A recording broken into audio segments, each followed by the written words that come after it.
আজ হচ্ছে রবিবার, বাড়িতে হচ্ছে দুধ চা। কি কালে বাস করছি আমি বুঝতে পারছি না। তিনটের মধ্যে এখন ত্রিকোণ প্রেম চলছে। আমাদের এক রূপকথার কল্পরাজ্যের কবিতা, কত কিছু ভেবে রেখেছি। আমাদের এদিকে যা গান বাজছে, উনি মাথায় এখন গোবর লাগাচ্ছে। দিদিভাই বাবারা এখানে থাকে, কলকাতার কাছাকাছি থাকে। গোদা বাংলায় বলা হয় প্যান্ডেলের ব্যবসা। আর সবাই সেই কান্নাকাটি করে, পুরো চুলটা একটা তো চুল। ভালো ভালো ধরনের কাজ আসতে চলেছে। দিয়ে বলছে কটা গল্প করলি। স্নান করার পর একবারে পরে নিলাম, কারণ এই সন্ধ্যে হলে আবার হাওয়া দিবে, আবার ঠান্ডা লাগবে। কত বড় মা ওই ও তো আছে গাদা রাখো। বাড়িতে এত খাবার আছে, তা সত্ত্বেও এইসব আনার কি দরকার? ও হার পাঠিয়েছে, কি সুন্দর। এটা বুনির গাদা চুড়ি। ঘুম থেকে উঠে দেখি আমার মা চাদর গায়ে নিয়ে নিয়েছে। তোমাকে ঠান্ডা লাগছে? ঠান্ডা লাগছে। তুমি গোটা শীতকালে গায়ে চাদর নিলে না। শীত করছে, কাল রাতেও শীত করছে। আর এখন একটু বৃষ্টি হতে না হতেই তুমি গায়ে চাদর নিয়ে নিয়েছো। হ্যাঁ, বেশ আরাম লাগছে গাটা। আজ হচ্ছে রবিবার, বাড়িতে হচ্ছে দুধ চা। আর দুধ চাটা কি সুন্দর লাগছে দেখতে। এটা যখন ফুটবে তখন আরো সুন্দর লাগে দেখতে। এই যে আরো সুন্দর লাগে দেখতে। এটা তোমরা সবাই জিজ্ঞাসা করছিলে যে কাকিমা যেটা খাওয়ায় সেটা সকালবেলা কি কি আছে। আমার কি কি আছে? জিরে আছে, জোয়ান আছে, মৌরি, শুকনো খোলায় একটু হালকা করে ভেজে নিয়ে গুঁড়ো করা হয়। এটা গরম জল দিয়ে গুলেও খাওয়া যায়, কিন্তু আমরা মশলাটা নষ্ট করছিলাম বলে আমার গরম মা জল দিয়ে কি হয়, তলায় পড়ে যায় মশলা। মশলা তখন আর খেতে ভালো লাগে না, একটা গন্ধ লাগে। কিন্তু এইটা ঢক করে খেয়ে নেবো। এমন ঠান্ডা লাগছে, মায়ের তো খুব ঠান্ডা লাগছে। না, মায়ের দোষ নেই। এটা আমারও মনে হচ্ছে যে আমরা কি কালে বাস করছি আমি বুঝতে পারছি না, যে কোন ঋতু চলছে, গ্রীষ্মকাল, বর্ষাকাল না শীতকাল। তিনটেকেই উপভোগ করছে একসাথে। তিনটের মধ্যে এখন ত্রিকোণ প্রেম চলছে। বুঝতে পারছি না যে কে কাকে ভালোবেসে কে কাকে ছেড়ে যেতে পারছে না। কিন্তু আমরা যে জরাজীর্ণ হয়ে যাচ্ছে যে ভালোবাসার চাপে। মনের কথার ভিডিওর এই কোটোগুলো আমি এখন গোছাতে বসেছি। আজকে যদিও মনের কথা ভিডিও আমার শুট আছে, কারণ মনের কথায় খুব ভালো একটা ভিডিও আসছে আমাদের ছোট বড় প্রত্যেকের খুব প্রিয়। রবি ঠাকুরের বীর পুরুষ, আমাদের এক রূপকথার কল্পরাজ্যের কবিতা, সেটা আজকে শুট আছে। আর সব থেকে বড় কথা, সেটা তো করবো, তার জন্য আমি বার করে রাখবো আমার যা যা দরকার। আর এইটা একটু গুছিয়ে রাখবো। কি মাছ এনেছো? এই যা, এখন গামলা দিলে ওই গামলা থেকে বেরিয়ে গেল। মা বলছে মাছটাকে ছেড়ে দি ডাবায়। ও মা ছেড়ে দিও না, কিন্তু লাফাবে। আগে যখন ওই বাড়িতে থাকতো মারা ডাবাতে এরকম বড় বড় মাছ জিয়ে রাখতো। তুই এনে একটা পদ্ম গাছ লাগিয়ে দিবি, নাহলে দেখছিস তো ওর কি অবস্থা হচ্ছে। ডাবার কি অবস্থা হচ্ছে। ডাবাকে কোন কাজে আমি ব্যবহার করা এইটাকে কত কিছু ভেবে রেখেছি, যে এক পদ্ম গাছ লাগাবো, একটা বক লাগাবো, প্লাস্টিকের বক কিনে আনবো, একটা ছোট সেই মাছ ধরা ওই লোকগুলোকে এনে লাগাবো, আর আমার মা এনে শোল মাছ ছেড়ে দিবে। এটা আমাকে কিছু এস্থেটিক করতে হবে। মা মাছটাকে এখানে দিয়ে দিই। আমি এখন একটা হেয়ার মাস্ক বানাবো, তার জন্য আমার একটু গরম জল দরকার। মা একটু গরম জল করে দাও। মা এই লাউ ডালটার মধ্যে সুন্দর করে কাঁচা সর্ষের তেল দিয়ে দিয়েছে, যার ফলে স্মেলটা অমৃত স্বরূপ করে দিয়েছে, তাই তো মা? আর এইদিকে ঢেঁড়স কুচিয়ে রেখেছে। আজকে আমাদের বাড়িতে ঢেঁড়স ভাজা হবে, যেটা আমার আর বুনি খুব প্রিয়। মা গরম জলটা করে দিয়েছে, এরপর এটা ভালো করে মিক্স করে মাথায় লাগিয়ে নেবো। আমাদের এদিকে যা গান বাজছে। ঈদের এখন অনুষ্ঠান চলছে না চারিদিকে, এখন 3-4 দিন চলবে অনুষ্ঠান। হ্যাঁ। বুনি মাথায় এখন গোবর লাগাচ্ছে। অনেক দিন পর আজকে মনের কথার ভিডিও হবে। বেশ কিছু কারণের জন্য মনের কথা ভিডিও বানানো হচ্ছিল না। আমার একটা দিদিভাই দুবাইয়ে থাকেন, কর্মসূত্রে, দাদা ভাইয়ের কর্মসূত্রে থাকেন। দাদা ভাই এবং দিদিভাই থাকে। তো দিদিভাই কালকে মেসেজ করেছে নর্মালি, কে রে কেমন আছিস না আছিস। আমিও কথা বললাম, দিদিভাই জানিস তো বাবা খুব চিন্তা করছে, এত দূরে থাকি। দিদিভাই বাবারা এখানে থাকে, কলকাতার কাছাকাছি থাকে। দিয়ে বলছে আমার বাবা তোদের কথা বলে যে ওরাও দু বোন, কবে বিয়ে হয়ে যাবে। মানে এই ফিলিংসটা, আমি বলছি ছেলে মেয়ে সবাই সমান। বাবার কাছে যে তার ছেলে সন্তান যেমন, কন্যা সন্তানও তেমন। কিন্তু এই যে একটা ফিলিংস, এটা কন্যা সন্তানের বাবারা বেশি বোধহয় ভালো বোঝে। আমরা এই কথাটা আরো ভালো বুঝি। আর বাবার তো ডেকোরেটার্স এর বিজনেস, গোদা বাংলায় বলা হয় প্যান্ডেলের ব্যবসা। তো বাবা যখন বলে যে মেয়েদের বিয়ের পরের দিনই প্যান্ডেল খুলতে যায়, বাবা জানিস তো আমরা যেদিন প্যান্ডেলটা খুলতে যাই সেই সময় মেয়েদের বিদায় পর্ব চলে। আর সবাই সেই কান্নাকাটি করে, আমার খুব মন খারাপ করে। আবার কি হয়, যখন মেনু কার্ড তৈরি করা হয়, আমাদের ডেকোরেটার্স এর নামটা থাকে মৌজ্যোতির ডেকোরেটার্স, তখন তো নর্মালি খাওয়া দাওয়া হওয়ার পর মানুষ ফেলে দেয়। সেইগুলোর উপর সবাই কে পা দিয়ে চলে যাচ্ছে, বা অত তো মেনটেন করা হয় না বিয়ে বাড়িতে। দি বাবা বলবে আমি একটা একটা করে কুড়াই দেখতে পেলে আমার মেয়েদের নামগুলো লেখা আছে, সবাই পা দিয়ে চলে যাচ্ছে। কিছু তো করার নাই, মেনে নিতে হবে। সব মেয়েরাই তার বাবার কাছে রাজকন্যা হয়, তার মানে এই নয় যে সব ছেলেরা তার বাবার রাজপুত্তুর নয়। বানের জলে তারাও ভেসে আসেনি, তারা যথেষ্ট গুরুত্বপূর্ণ। আমি রেডি হয়ে গেছি মনের কথার জন্য। আজকে কয়েক সপ্তাহ পর মনের কথা আমি ভিডিও করতে যাবো। আর এই শাড়িটা পরে আমি জানি না, একটু হয়তো ফোলা ফোলা লাগছে, পরতে পারিনি বলে, কারণ আমরা শাড়ি পরতে খুব একটা পারি না। যারা গুছিয়ে শাড়ি পরতে পারে খুব সুন্দর লাগে এই শাড়িগুলো। এই শাড়িগুলো আমার নিজের খুব প্রিয়। লেখা শাড়ি করে আমি পাগল করে দিয়েছিলাম মাকে একটা সময়, যে যখন লেখা শাড়ি পরবো। শাড়িটা আমার খুব প্রিয়, কারণ এই শাড়িটা আমাদের দেওয়া হয়েছিল উপহার হিসেবে রথীন্দ্র মঞ্চে। এই শাড়িটা, হাতটা, কানের দুলটা, মনের কথার জন্য এত বড় কানের পরি না, কিন্তু বুনি বলছে ভালো লাগছে পরে থাক, পরি। বুনি যখন বললো, চুলটাকে ভেবেছিলাম খোপা করবো। চুলের তো বিশেষ কোনো কেরামতি আমি জানি না, তো চুলটা খুব ভিজে, এই অবস্থায় বেঁধে রাখলে অনেকক্ষণ আজকে শুট আছে, পুরো চুলটা একটা তো চুল ভালো লাগছে। ভালো লাগে? Thank you. মনের কথার জন্য, ভিডিওর জন্য আমি আর রোহন যে জায়গাটা আবিষ্কার করেছি সেই জায়গাটায় যাচ্ছি, ওই যে সেই জায়গাটা। এই হচ্ছে আজকে আমার মনের কথার জন্য ফাইনাল লুক। তো এবার ভিডিও স্টার্ট করা যায়। তোমরা মনের কথা দেখতে থাকো, মনের কথাকে প্রচুর প্রচুর প্রচুর ভালোবাসা দিতে থাকো, কারণ সামনে মনের কথায় খুব ভালো ভালো ধরনের কাজ আসতে চলেছে। রোহনের এডিট অসাধারণ প্রো ম্যাক্স হতে চলেছে, তো দেখতে থেকো। দাদু দেখতে এসেছিল, মাঝখানে আমাদের ভিডিও হচ্ছে। অসুস্থ মানুষ ঘরে শুয়ে থাকবে, কোথায় নামনি ভিডিও করছে দেখতে এসছে। দিয়ে বলছে কটা গল্প করলি, বলছে একটা কোনো কমপ্লিট হয়নি। যে এতক্ষণ ধরে একটা কোনো কমপ্লিট হয়নি, আমি অনেক অ্যাঙ্গেল থেকে নিতে হয় দাদু, একটা অ্যাঙ্গেল থেকে নিলে হয় না। যে খানিকক্ষণ দেখলো দেখতে চলে যাচ্ছে। ওখানে একটা পুল পেরোতে হয়, ওই পুলটা পেরিয়ে চলে এসছে। আমি বোনকে বলছি তুই কি করে এলো রে?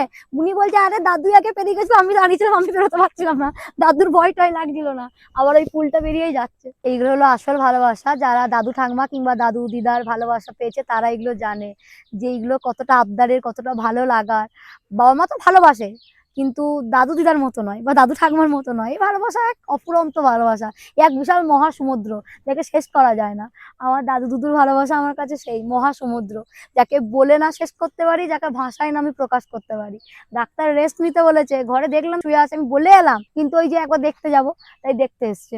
ওই যে দাদু পুলটা পেরোচ্ছে, বুনি দাঁড়িয়ে আছে, দাদু পেরিয়ে গেল, বুনি দাঁড়িয়ে আছে ভয়ে, ওর পেরোতে পারছে না। দাদু ওর ভরসায় এখানে অব্দি এসছে, দাদুকেও নিয়ে এসছে। আমার স্নান হয়ে গেছে, দিদিদের গেছে ভিডিও বানাতে, এখনো আসেনি, একটু দেরি হবে। ও যখন ভিডিও বানাতে যায় আমিও যাই ওর সাথে, কিন্তু আজকে আমি যাইনি, আমার ঘরে একটু অন্য কাজ ছিল, সেটাই করছিলাম। কিন্তু মাঝে একবার দাদুকে নিয়ে গেছিলাম, কারণ দাদু বলছিল যে দিদি কোথায় ভিডিও বানায়, কিভাবে বানায় সেগুলো দেখবে। তাদেরকে কাছে পিঠেই বানাচ্ছিল বলে আমি দাদুকে সেখানে নিয়ে গেছিলাম। ফুলাতা এই জামাগুলো ভেবেছিলাম যে আর পরতে হবে না, কারণ যেভাবে গরম পড়ে গেছিল, কিন্তু এই বৃষ্টি হয়ে আবার একটু ঠান্ডা ঠান্ডা, তো তাই আমি আবার এই ফুলাতাগুলো পরলাম। একটু ঠান্ডা ঠান্ডা লাগছে, বেলার দিকে যদিও একটু কম আছে, কিন্তু সকাল দিকটা খুব ঠান্ডা লাগছিল। স্নান করার পর একবার পরে নিলাম, কারণ এই সন্ধ্যে হলে আবার হাওয়া দেবে, আবার ঠান্ডা লাগবে। আর আমি একটু বেশি শীত কাতুরে। আমি আমার মাকে সকালবেলা বলছিলাম তোমার শীত করছে মা, আমি নিজেও খুব শীত কাতুরে। এইটা একেবারেই শেষ হয়ে গেছে, আনতেই হবে। দিদি বোধহয় আজকেই বর্ধমান যাবে, দিদিকে বলতে হবে যে একটা আনতে। আজকে হেয়ার প্যাক বানিয়েছিলাম, দিদির চুলে লাগিয়ে দিয়েছি, ভেবেছিলাম আমিও লাগাবো, দিয়ে রেখে দিয়েছিলাম, কিন্তু স্নান করতে যাওয়ার আগে আর ভালো লাগছিল না, কারণ লাগানোর পর আবার এখনো 30 মিনিট মতো রাখতে হবে, দেরি হয়ে গেছে। তাই ভাবলাম যে না, একবার স্নান করে নি, কালকে লাগাবো। সেজন্য ওটা বাটি শুধু ফ্রিজে রেখে দিয়েছি, কালকে লাগিয়ে নেবো। আমাদের হয়ে গেছে, আমরা এখন বাড়ি যাচ্ছি। ভালো লাগে বলো এটা? ভালো লাগছে। ছবি তোলা হবে না। দিদি বাড়ি চলে এসেছে, একটা ছবি এরকম করে দাও। আর কপাল এখনো তো ছবি। এতক্ষণ ওখানে কি করছিলি? আজকে আমাদের দুপুরের মেনু সাদা ভাত, যেটা অর্ধেকটা একটা হলুদ হয়ে গেছে, কারণ আমি ঢেঁড়স ভাজা মাখিয়ে নিয়েছি। ঢেঁড়স বা ভেন্ডি ভাজা, এদিকে আলু ভাতে, এদিকে আমাদের দু বোনের জন্য আমার দুটো রকম গোল করে আর এদিকে ডাল সেদ্ধ, কিন্তু সেদ্ধটাকে একেবারে আমার মা কি করে আঠা আঠা করে মাখায়, কিন্তু এটাকে আঠা আঠা করে মাখায়। দাদু ভাত খায় বলে একটু লিকুইড পাড়া করেছে। এটা হচ্ছে আমার অমৃতর থেকে অমৃত বাটি গ্রস্ত। আর এদিকে রয়েছে শোল মাছ দিয়ে বেগুন দিয়ে ঝাল। এই হচ্ছে আজকে আমাদের দুপুরের মেনু, যেটা আমার বাবার খুব প্রিয়। বেগুন দিয়ে মাছের ঝাল করলে বাবার যে কি ভালো লাগে। বিকালে মা বাগানের সব বিটগুলোকে তুলে দিয়েছে। ঘুম থেকে উঠেই আমি শুনছি যে সব বিট তুলে দিয়েছে। আমি কেন গো তুলে দিলে কেন? দেখ জল বসায় সব পচে যাচ্ছে গোড়াগুলো। এই যে ভিতরে ওই দেখ ওই বালতিতে আছে, এখানেও আছে, ওই বালতিতে। হ্যাঁ অনেক বিট হয়েছিল তো, সেগুলো এখন ধুয়ে ধুয়ে রাখছে। কিন্তু এই এত বিট এখন তুলে দিলে কি হবে মা? কি আর করবো? কত বড় মা ওই বিট, ওই তো আছে গাদা, দেখো বড় বড় এরকম এরকম সব দেখাই ধোবা দেখবি। রে বাপ রে, কত বড়! আমরা যখন কিনতাম তখন এত বড় বড় বিট কোনোদিনও পাইনি। এত বড় বড় বেঁচে গিয়ে এত বড় বড় কোনোদিনও পাইনি। প্রচুর বড় বড় হয়েছে। মাছের চপ এনেছে আজকেও দিদি। বাবা বাহ, থ্যাংক ইউ দিদি, তুমি এইভাবেই আনতে থাকো আর আমাকে খাওয়াতে থাকো। আমার মা একটু রেগে গেছে, বলছে বাড়িতে এত খাবার আছে তা সত্ত্বেও এইসব আমার কি দরকার, এসব বলছে আমার মা। এই যে এরকম অভুক্তটাকে তুই খাওয়ালি, তোর যে কত পুণ্যি হলো ভাবতে পারছিস না। চপটা দারুণ খেতে, শুধু আর একটুখানি গরম হলে আরো ভালো লাগতো। দারুণ লাগে চপটা, দারুণ লাগে। মা এত রাগ করলো দিয়ে এখন নিজে খাচ্ছে। এক দিদিভাই আমাদের ভালোবেসে কিছু উপহার পাঠিয়েছে, সেটা আমরা যখন খেতে বসেছি রাত্রেবেলা, তখন ফোন এসছে, পার্সেল কাকু ফোন করেছে তোমাদের একটা পার্সেল আছে নেবে এসো। আমরা আবার গিয়ে নিয়ে এলাম, দেখা যাক কি আছে। কি এগুলো? এ অনেক কিছু এসছে তো, অনেক কিছু এসছে তো। ব্লাউজ একটা আসছে, নব আবরণী থেকে এসছে। দেখা যাক কি কি আছে ভেতরে, এটা পরে খুলছি, আগে এগুলো খুলে দেখি। এটা ত্রিয়াশা দিদিভাই পাঠিয়েছে, এবং ত্রিয়াশা দিদিভাইয়ের পেজটার নাম হলো নব আবরণী, এবং সুন্দর সুন্দর ব্লাউজ দিদিভাইয়ের কাছে। পুরো মনের কথার জন্য একদম পারফেক্ট। কলার দেওয়া বেশিরভাগই ব্লাউজ গুলো এই একটা কালার, এটা ফুল হাতা। এটা দারুণ, প্রত্যেকটা ব্লাউজ দারুণ দেখতে। আমরা প্রথমে বুঝতে পারছিলাম না যে কুর্তি না কি, সেজন্য আমরা খুলে খুলে দেখেছি। আচ্ছা এই একটা, বাও কি দারুণ। এই একটা, এই খুব একটা, সুন্দর, এই একটা। তো তোমরা যারা দিদিভাইয়ের কাছে এরকম ধরনের এত সুন্দর সুন্দর কালেকশন নিতে চাইছো তারা এই নব আবরণীতে প্লিজ যোগাযোগ করো। এতেও একটা কিছু আছে, দেখা যাক এটাই কি আছে। ও হার পাঠিয়েছে, কি সুন্দর মনের বাবা, কথা। ও কি দারুণ, তুমি রবে নীরবে। দারুণ দারুণ দারুন দারুন। দারুণ ওর সঙ্গে লাগছে। কানের আছে। বাহ, খুব এই ধরনের হার আমি ভীষণ ভালোবাসি, ভীষণ মানে ভীষণ ভালোবাসি। খুব সুন্দর, খুব সুন্দর ব্লাউজের কালেকশন নব আবরণীর, দারুণ অসাধারণ। যেমন কোয়ালিটি আর তেমন দেখতে, কোয়ালিটি নিয়ে কোনো কথা হবে না। খুব সুন্দর ব্লাউজ ছিল। আজকে আমি বর্ধমান গেছিলাম, দিয়ে বর্ধমান থেকে বেশ কিছু জিনিস নিয়ে এসেছি। প্রথমেই হলো আমার ফার্স্ট পস, এটা আমার নয় যদিও, এটা রোহনের, ওর ফার্স্ট পসের ফটো নেই তাই নিয়ে এসেছি। কি সুন্দর দেখ দেখতে। আর এইটাকে কি দেখ, কিউট এটা। ছোট্টি পাড়া। এটা বিভিন্ন রকম চোখের ড্রপ, নাকের ড্রপ, এই সমস্ত হ্যাঁ, ড্রপ হ্যাঁ। অর্গানাইজ করে রাখবো বলে। আর এইটা নিয়ে এসেছি আমি ডাইনিং এর মাঝখানে রাখবো, যেখানে জলের বোতল, নুনের ডিব্বা, এই সমস্ত কিছু প্রয়োজনীয় ডাইনিং এর জন্য রাখবো বলে। সুন্দর না কালারটা? সুন্দর লাগে না? খুব সুন্দর। আর এইটি নিয়ে এসেছি আমি বুনির জন্য। হ্যাঁ, এটা বুনির গাদা চুড়ি। চুড়িগুলো না ওই বক্সে আমাদের ধরছে না, তাই আমি একটা বড় ডিব্বা নিয়ে এসেছি, যাতে সব চুড়ি একসাথে ধরে যায়, অর্গানাইজ হয়ে যায়। মনের কথার জন্য আমার একটা আছে নীল কালার, হ্যাঁ, ইয়েলো কালার। কাকু বলছে কাকু নীল দিচ্ছি, আমি নেবো না নীল, আমি তোমার কাছে নীল নিয়ে গেছি। আর দিয়ে বলছে ইয়েলো আর রেড আছে, কোনটা নেবে? বলছি ইয়েলোটা দাও। রাত 10টা বাজতে চললো, আমার দিদি এখন এই ডিব্বার ভেতর চুড়িগুলোকে সাজাতে বসেছে। সব চুড়িগুলোকে বার করেছে আমার। ও অনেক কালার, সব কালারই তাই আছে বল বুনি।